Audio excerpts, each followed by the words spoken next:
নিঃশব্দ চোখে আগুন, সংলাপে দৃঢ়তা আর অভিনয়ে অদম্য গভীরতা। বলিউডের সেই অনন্য যাত্রার নাম অজয় দেবগন।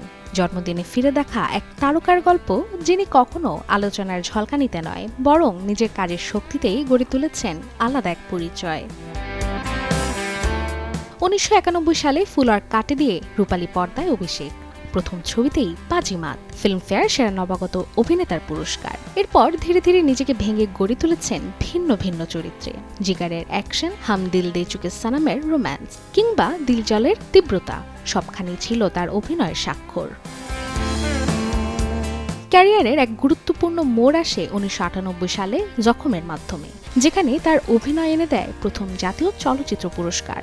আর 2002 সালে দ্য লিজেন্ড অফ ভগবত সিং এ বিপ্লবী চরিত্রে অনবদ্য পারফরম্যান্স তাকে এনে দেয় দ্বিতীয় জাতীয় স্বীকৃতি। অন্যদিকে গোলমাল সিরিজের মাধ্যমে কমেডিতেও নিজের আলাদা জায়গা তৈরি করেন। আবার দৃশ্যম, রাইট কিংবা শয়তানের মতো ছবিতে তার গম্ভীর ও গভীর অভিনয় দর্শকদের মনে দাগ কেটে যায়।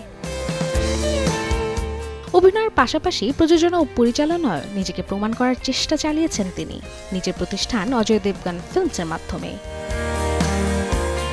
পর্দার বাইরে অজয় দেবগন একেবারেই ভিন্ন, নিঃশব্দ, সংযত এবং পরিবার কেন্দ্রিক। 1999 সালে বলিউড অভিনেত্রী কাজলকে বিয়ে করেন তিনি। এই তারকা দম্পতির সম্পর্ক যেন বলিউডের অন্যতম স্থায়ী ও আলোচিত জুটি হিসেবেই বিবেচিত।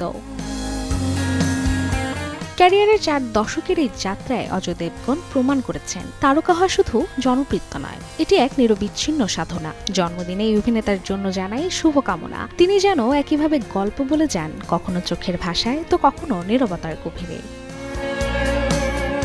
Desk report, channel 24।